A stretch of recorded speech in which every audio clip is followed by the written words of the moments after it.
Assalamualaikum warahmatullahi wabarakatuh. Sejahtera teruntuk kita semuanya, sahabat Ki Bayu Sima dimanapun panjenengan berada. Kali ini Ki Bayu akan membahas terkait dengan kota amal, di mana menjelang Ramadan ini marak kota amal yang berada di masjid, di musola, dicuri oleh seorang pencuri. Dan hebatnya, pencuri ini seperti tidak merasa berdosa. Seperti kejadian yang barusan terjadi di sebuah masjid di kampung, di mana menurut saksi mata, pencurian ini dilakukan oleh seorang remaja, di mana tidak ada kecurigaan dari lingkungan di mana masjid itu berada.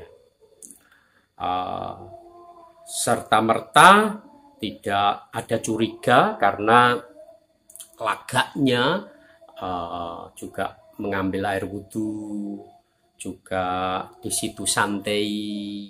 Ya, dikiranya adalah seorang musafir, seorang yang mengadakan perjalanan, kemudian melakukan sholat di situ. Nah, anehnya di satu tempat ini tidak ada pikiran kalau waktu itu waktunya tidak sholat ya.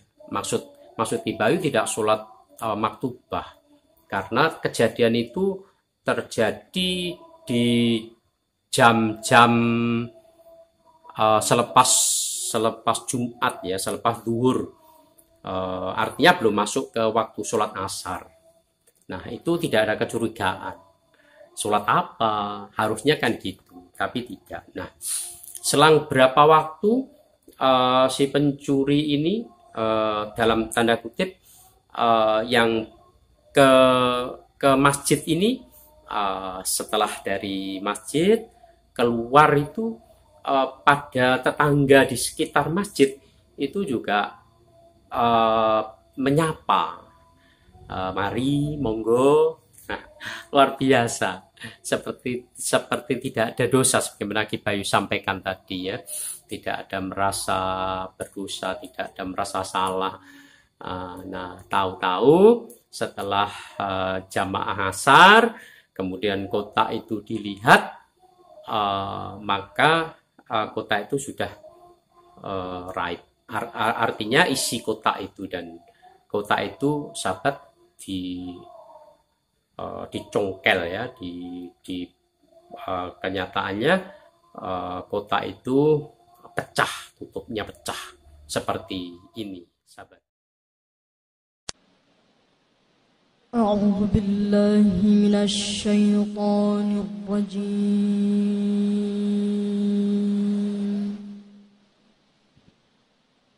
Nah, ini sahabat, pertanyaannya, siapa ya yang salah ya?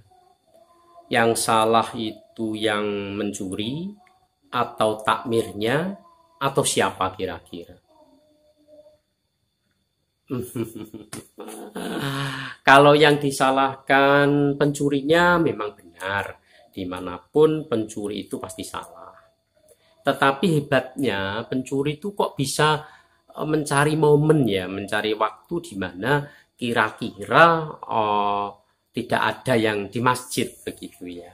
Nah, yang harus kita pikirkan, yang harus kita antisipasi, seharusnya ya gimana ya, namanya kecelakaan tidak bisa dikira-kira, tidak bisa dicegah.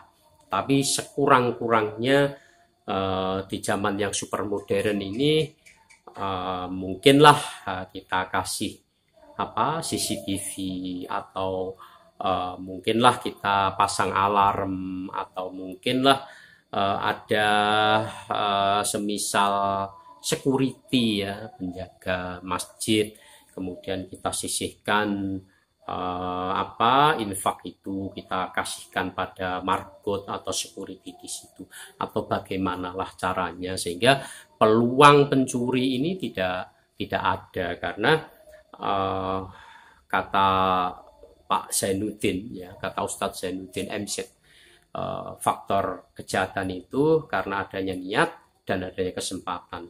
Niat datang ke masjid untuk mencuri kotak amal, niatnya ada, tapi kesempatannya tidak ada, maka tidak jadi. Nah, yang paling utama bukan niat.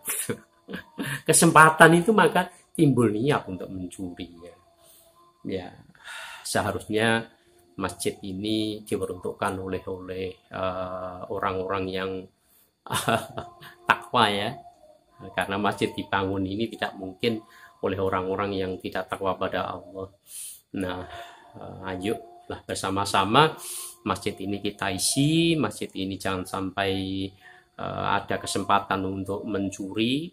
Kata penjaga takmir masjidnya, kata kiainya, Ki Bayu ke sana mengklarifikasi kejadian ini. Kata beliau, isinya kurang lebih ada 600 kan di masjid kampung luar biasa ya, cukup besar ya, 600.000.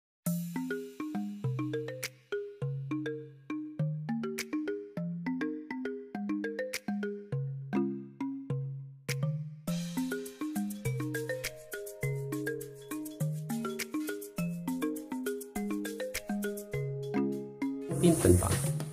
600 ya. Beratos saderengipun ngasar itu sama. Jam 3 saya dari masuk asar. Ya. Pare ini antar sini tasik pare dalam bujangan ya. Setawis bujangan. Supantai ngoten. Lah nggih tenang mon nggih pun nggih. Malah ajak-ajak. Ya niku ngajak-ajak terus saya niku lho Bu. Ngatas atas ini sembah